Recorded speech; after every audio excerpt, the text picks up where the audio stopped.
Assalamualaikum warahmatullahi wabarakatuh. Selamat pagi, selamat siang, atau selamat sore. Kita masuk di materi kali ini tentang penggunaan software RStudio untuk statistika. Ini merupakan satu materi tambahan, tapi saya rasa memiliki posisi yang sangat penting begitu ya. Apalagi sekarang ini kita tidak terlepas dari bantuan perangkat lunak dalam menyelesaikan permasalahan kita, termasuk di bidang statistika industri. Nah, software yang dipilih di sini adalah RStudio. Mungkin Anda tahu ya, ada jenis perangkat lunak yang lain. Misalnya menggunakan SPSS, kemudian yang di sini adalah Minitab gitu ya, dan beberapa hal yang lain. Cuma sekarang ini RStudio menjadi populer ada beberapa alasan. Yang pertama, tentu saja dia sifatnya open source begitu ya. Artinya setiap orang bisa memakainya secara gratis, tidak perlu membayar. Yang berikutnya, ini merupakan keunggulan yang tidak dimiliki. Jadi poin kedua di sini adalah dia dituliskan dalam bentuk script ya. Artinya di sini adalah dituliskannya itu dalam bentuk kode, beda dengan metode pada saat kita menggunakan SPSS. Anda kan mengklik menu ini, kemudian lanjut ke menu yang lain dan sebagainya. Secara eh, pengalaman begitu ya, kalau Anda menggunakan metode dengan klik sana, klik itu, memang di awal kelihatannya lebih mudah, ya. Tapi pada saat orang lain ingin menirukan itu, tapi itu menjadi lebih sulit ya, karena tingkat keberulangannya itu tidak mudah. Nah, beda dengan menggunakan kode, maka di sini bisa dibilang adalah Anda tinggal mengikuti kode yang ada. Nanti akan kita lihat seperti apa. Nah, di sini kita punya beberapa bagian. Yang pertama adalah bagaimana Anda bisa membuat data, atau kalau dalam istilah RStudio, begitu pula kalau misalnya Anda menggunakan software open source yang lain, misalnya dengan Python, itu disebut sebagai data frame ya. Di sini kita intinya membuat sebuah dataset. Yang berikutnya adalah bagaimana saja distribusi statistika yang ada di dalam eh, apa itu namanya, modul-modul RStudio ini. Nah, sampai dengan distribusi statistika ini sebetulnya ini kalau menggunakan Excel bisa begitu ya kan. Anda ingat kalau misalnya kita menggunakan binomial bisa pakai binomdis, normal bisa pakai normdis dan seterusnya. Nah, tetapi pada saat kita sudah masuk ke teknik pengujiannya, entah itu dengan estimasi atau itu dengan hipotesis, maka keunggulan dari RStudio di sini dia sudah cukup banyak gitu package yang menyediakan untuk pengujian-pengujian tersebut, sehingga Anda tidak perlu melakukannya secara manual. Kalau statistika begitu kan belum tersedia package-nya begitu ya, paketnya. Di sini kalau untuk pengujian estimasi dan pengujian hipotesis, sehingga Anda harus menyusunnya sendiri. Dan tadi lagi-lagi kalau kita kembali ke pembahasan awal kita tadi adalah tidak ketidakuntungan dari statistika itu adalah di sana Anda tidak gratis ya, sehingga itu menjadi salah satu kelemahannya. Sedangkan kalau RStudio di sini kita gratis. Oke? Ini yang pertama adalah pembuatan data frame atau dataset. Di sini kita ada beberapa objek yang bisa dipakai, dari mulai data yang sifatnya teks ya. Kemudian adalah CSV atau separated values. Berikutnya yang di sini adalah kita bisa juga memakai data Excel. Nah, kita akan memakai beberapa saja, terutama data teks, atau kalau mau Anda input sendiri juga bisa. Oke. Kita langsung masuk ke bagian yang pertama. Di sini kita membuat data frame ya. Jadi bagaimana data frame di dalam RStudio ini? Yang pertama adalah di sini misalnya, ini saya perkenalkan dengan environment-nya dari RStudio itu sendiri. Yang pertama adalah Anda menuliskan kodenya itu dalam script yang ada di sini ya. Jadi itu yang kita sebut sebagai script. Caranya adalah Anda bisa klik ini, kemudian klik R script, maka akan muncul apapun itu. Ini karena kita perlukan, bisa kita tutup. Kemudian bisa Anda simpan, bisa dengan Ctrl S, bisa juga di sini menggunakan kalau kita lihat ya apapun misalnya Anda lihat ya, kalau misalnya Anda perbesar, di sini ada lebih lega begitu, di sini Anda bisa menyimpannya dengan tanda simpan tersebut, atau misalnya di sini Anda bisa cari save ya. Saya malah tidak pernah pakai. Oh, ini save-nya ada di sini, Ctrl S. Saya bisa selalu pakai shortcut. Nah, kemudian hasilnya kalau Anda run di sini, Anda akan menjalankannya dalam konsol yang ada di bawahnya. Sebetulnya kalau mau Anda tulis di bawah juga boleh-boleh saja, tapi cara yang lebih tertib adalah kita menuliskan di scriptnya yang ada di atas, kemudian kita run di bawah. Kalau Anda mau membersihkan ini, Anda bisa pilih select all gitu ya. Atau kalau misalnya lebih gampang lagi, Ctrl L ya. Ctrl L, nah akan bersih. Oke.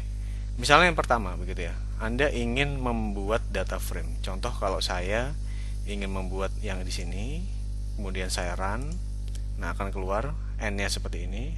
Kalau misalnya Anda ingin melihat N itu seperti apa, tinggal tulis di konsolnya N, kemudian enter, akan keluar seperti ini 2, 3, 5. Atau kalau mau langsung keluar, bisa juga di sini Anda berikan tanda titik koma, kemudian misalnya ini adalah S ya, kemudian Anda blok, Anda run, nah keluar bahwa S-nya tersebut adalah vektor yang dibaca sebagai string ya, AA, BB, CC.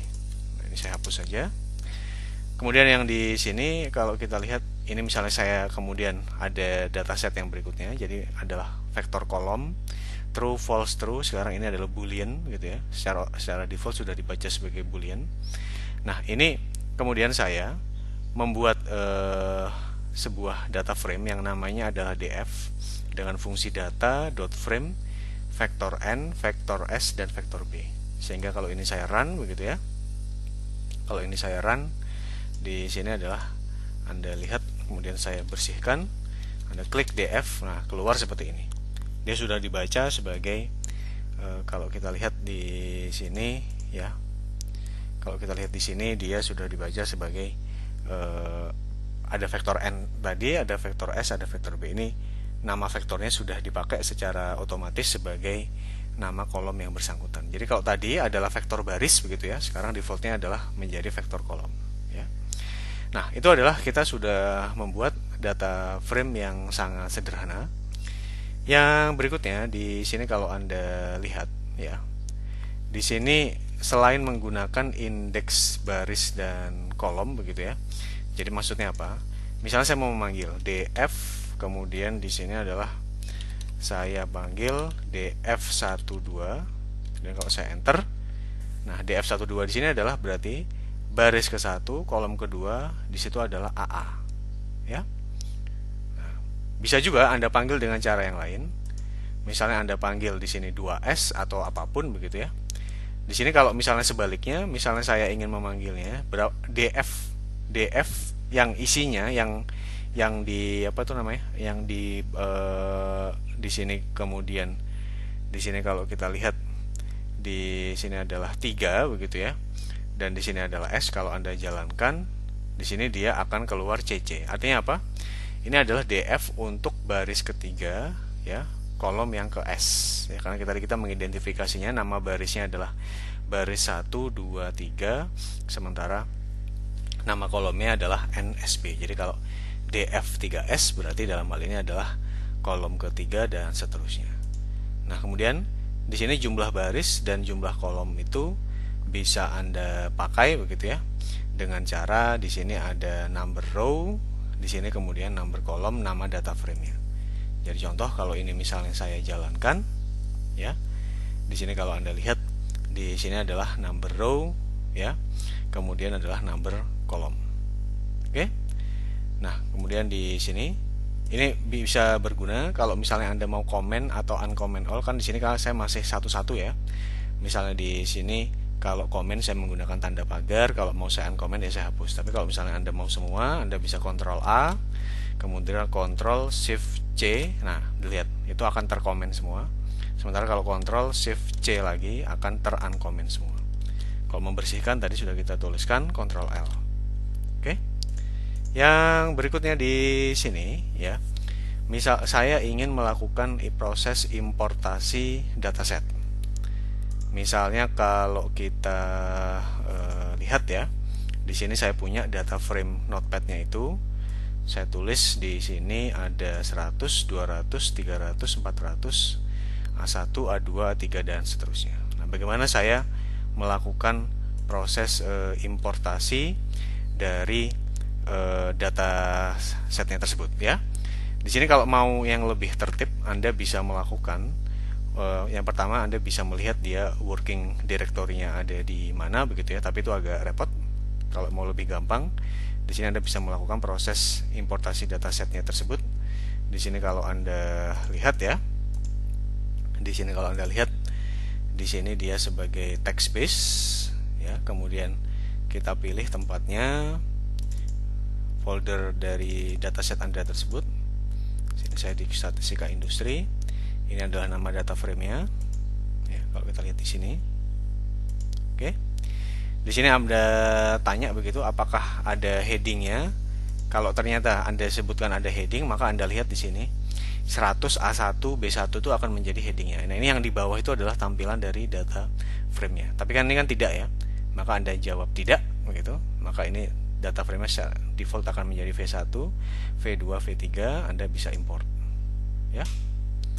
Kemudian di sini kalau mau Anda jalankan sekarang ya, misalnya ini saya clear dulu. Kemudian Anda jalankan di sini. Anda run. Oh. Oke. Mungkin ada beberapa kesalahan ya. df underscore text. Nah, ini sudah bisa harusnya. Ya. Di sini kita lihat ada df text. Nah, kalau misalnya Anda mengambil pun df di sini 1 2. Nah, ini sudah kelihatan ya. Bukan df text ya, df underscore text. Kemudian 1 2. Nah, ini sudah kelihatan bahwa nilainya adalah A1. Jadi bisa dengan indeksnya, bisa juga namanya. Atau Anda tuliskan df underscore text. Di sini adalah kita lihat 1. Kemudian yang berikutnya adalah V2, maka hasilnya akan sama ya, akan sama E1 seperti itu. Nah, itu adalah kalau Anda ingin mengimpor data setnya tersebut begitu ya. Nah, berikutnya di sini Anda bisa juga mengimpornya dalam CSV begitu ya. Yang pertama, mungkin Anda sudah tahu bahwa kita bisa melakukan pembuatan file CSV dari file Notepad. Di sini kalau misalnya saya save as begitu ya, sebagai .csv begitu misalnya, coba ya, kita coba saja data frame Notepad coba gitu misalnya di sini ya, kita coba seperti apa. Nah, ini Anda lihat ya, yang tadi barusan saya save dengan nama data frame Notepad coba tadi sudah menjadi .csv di sini. Nah, ini sudah sama begitu ya. Nah, sekarang saya sudah menyiapkan datanya juga. Di sini ada datanya itu sudah menjadi CSV ini. Ya, ini adalah dua data yang sama. Tapi di situ apa tuh namanya? Nanti Anda bisa coba sendiri begitu ya. Nah, ini pun sama. Anda bisa melakukan, kalau kita lihat di sini ya, kemudian Anda bisa save dalam CSV. Kemudian di sini Anda bisa lakukan impor lagi datasetnya. Jadi kalau kita lihat from Excel begitu ya. Oh. Di sini kalau Anda lihat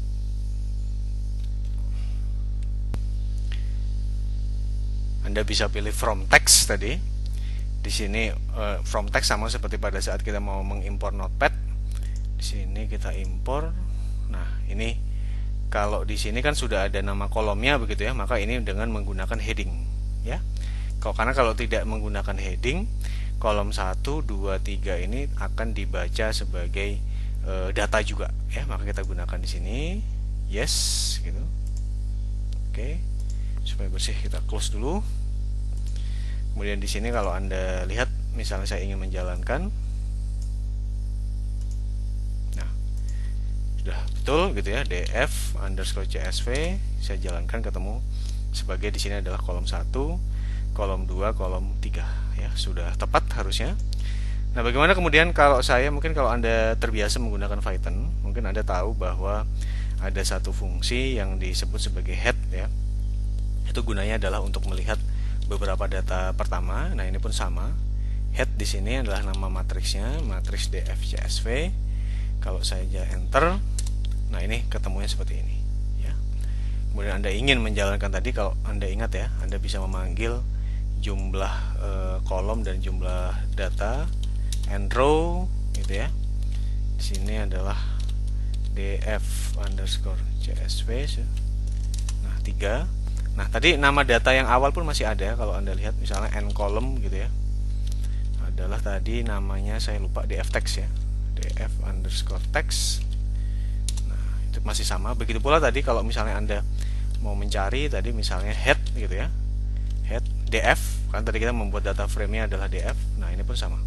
Ini adalah data frame yang pertama kali kita buat tadi, jadi dia tidak hilang ya. Oke, itu untuk segmen yang pertama di mana kita sudah bisa membuat data frame ya. Jadi intinya adalah di sini data frame tersebut bisa Anda buat di teks dulu dan segala macam gitu, kemudian bisa Anda impor. Dan cara untuk mengumpulkan data frame tersebut bisa sangat bermacam-macam. Apakah Anda mau melakukan scraping begitu ya, atau Anda mengambil dari sumber kemudian Anda masukkan sendiri dan seterusnya, itu sangat tergantung dari kita. Oke. Yang berikutnya di sini adalah distribusi statistika. Seperti yang saya sampaikan tadi, kalau untuk distribusi statistika sebetulnya dengan Excel sudah bisa difasilitasi begitu ya. Tapi karena kita menggunakan RStudio gitu, tentu kita harus mengerti kira-kira kalau dengan RStudio bagaimana. Nah, kita ada beberapa jenis distribusi kalau Anda lihat di kasusnya di sini begitu ya. Yang pertama adalah distribusi binomial. Anda ingat bahwa distribusi binomial adalah distribusi yang bisa dibagi dua arah begitu ya. Ada yang yes, ada yang no, ada yang sukses, ada yang gagal. Misalnya Anda punya 12 soal pilihan ganda di mana setiap soalnya tersebut memiliki 5 alternatif jawaban dan hanya satu yang benar. Nah, di sini Anda meminta untuk menghitung dengan distribusi binomial begitu ya. Maka tentu saja di sini yang harus Anda tahu terlebih dahulu kalau kita lihat di sini adalah berapa probabilitas suksesnya ya. Maka probabilitas suksesnya di sini adalah 0,2 ya. Ini bukan Poisson ya. Kalau Anda lihat ini adalah binomial. Oke. Ya. Maka kalau tepat satu yang benar itu adalah 0,2. Mengapa? Karena kita punya 5 alternatif jawaban. Kalau Anda punya 4 alternatif jawaban ya maka tentu saja ini sama dengan 0,25. Kalau Anda punya 3 alternatif jawaban, maka ini adalah 0,333. Nah, hitunglah probabilitas tepat satu jawaban yang benar. Maka kalau ini kita tuliskan gitu ya. Misalnya saya coba bikin paint gitu di sini. Maka kalau misalnya tepat satu yang benar, maka kan kita menuliskannya ini adalah bukan sigma gitu ya. Saya hapus dulu. Maka ini adalah P, kalau Anda masih ingat ini adalah B X N P ya. Maka di sini adalah kalau tepat satu benar berarti X-nya adalah 4 ya. Di sini N-nya adalah 12, yang di sini adalah 0,2. Nah, sehingga kalau Anda lihat di sini kalau tepat satu yang benar, di sini kita bisa melihat menggunakan probabilitasnya adalah D binom. Di sini kalau kita jalankan, kalau Anda jalankan seperti ini, run begitu ya, sama dengan 0,1328 dan seterusnya, atau 0,133. Oke. Nah, berikutnya bagaimana? Jadi itu adalah probabilitas untuk satu titik begitu ya. Nah, kalau untuk probabilitas kumulatifnya kurang dari sama dengan 4 jawaban yang benar, maka tentu saja itu adalah probabilitas X sama dengan 0 ya. X sama dengan 0, X sama dengan 1, X sama dengan 2, X sama dengan 3, dan X sama dengan 4. Itu kalau Anda mau menggunakan D binom gitu ya. Nah, maka di sini bisa kita tuliskan run sama dengan 0,927445. Di sini ada tanda merah, artinya adalah belum ada save. Anda bisa save ya. Di sini ini bukan binomial ya, bukan Poisson ya. Ini adalah binomial. Nah, ini pun sama kalau Anda lihat ya, nilainya adalah 0,927445 dan seterusnya. Bagaimana kemudian kalau dia adalah kurang dari sama dengan 4 jawaban yang benar. Nah, ini secara default ini sudah sama dengan di Excel gitu ya. Bisa Anda hitung dengan probabilitas kumulatifnya. Kalau kita tuliskan 4, artinya 4 itu termasuk. Berarti adalah 0, 1, 2, 3, 4 ya. Ukurannya adalah 12, probabilitasnya 0,2. Ini masalah size dan probabilitas tidak bisa Anda ganti namanya. Kalau kita hitung di sini, keluar hasilnya 0,92745. Bagaimana kemudian kalau saya mau menghitung probabilitas 5, 6, 7, 8, 9, 12? Anda bisa tambahkan seperti ini, tapi itu cukup kompleks. Yang lebih gampang tentu saja, di sini kalau saya ingin menuliskan probabilitas lebih dari 5 jawaban yang benar, ya, maka saya bisa menuliskan di sini 1 minus P binom sampai 4 itu kan, tentu saja di sini. Nah, sama dengan 0,07255 atau 1 Anda kurangkan yang atas. Oke? Saya rasa tidak terlalu sulit untuk distribusi binomial. Berikutnya yang kedua adalah distribusi Poisson, ya. Nah, kalau Poisson di sini biasanya kita pakai dalam antrian, tapi di sini kita pedulinya adalah jumlah yang datang, ya.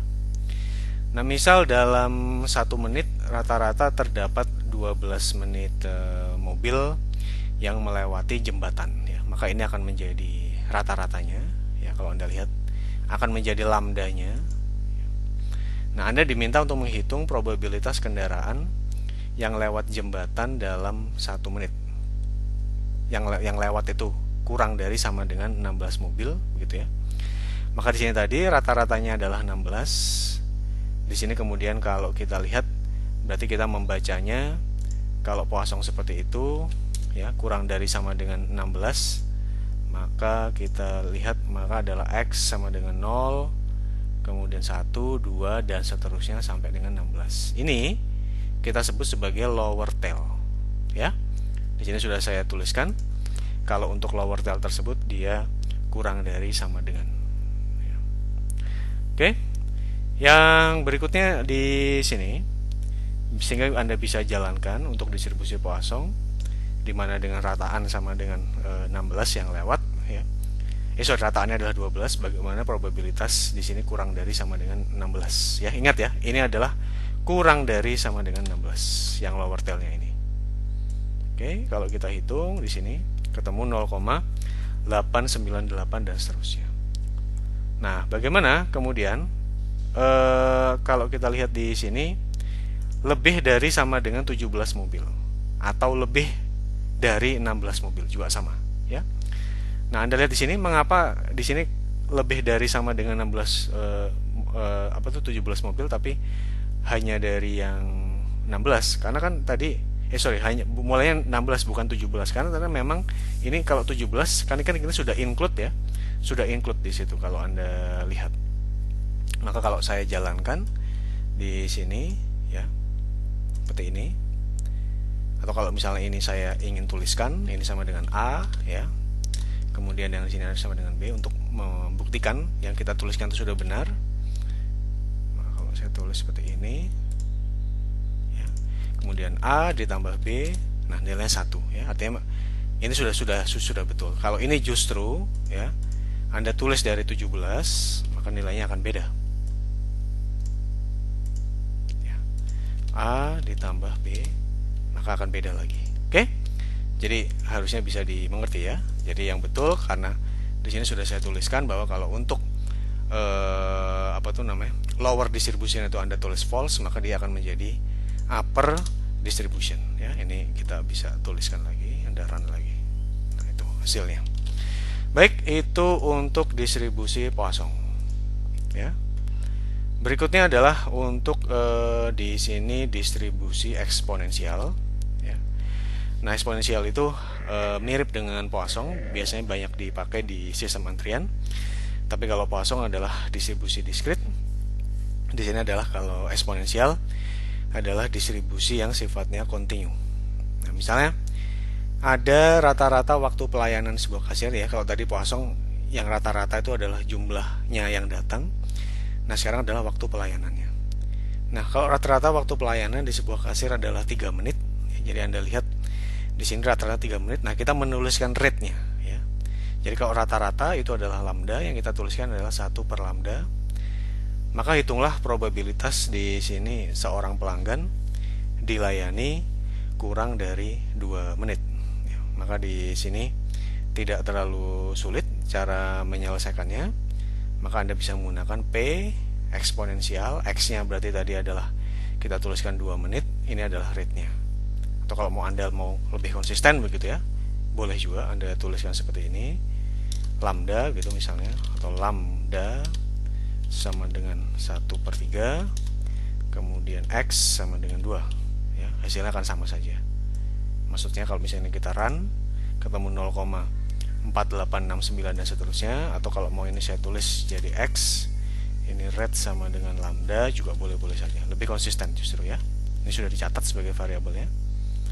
Di sini kalau saya tulis seperti ini akan sama 0,8469 dan seterusnya.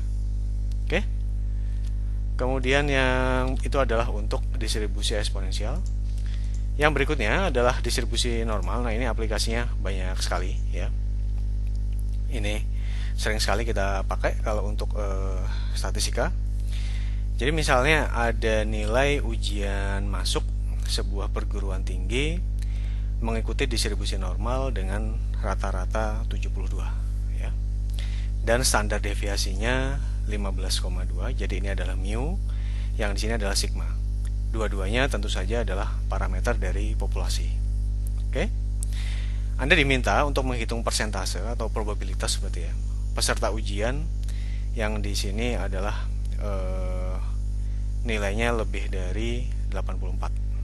Oke? Nah, karena dia lebih dari 84, ini salah ya. Seharusnya ini sama dengan false karena dia lebih dari 84. Ini kita lihat dia apa tuh namanya? Minnya sama dengan 72, standar deviasinya 15,2. Ini sudah default ya, SD dan itu.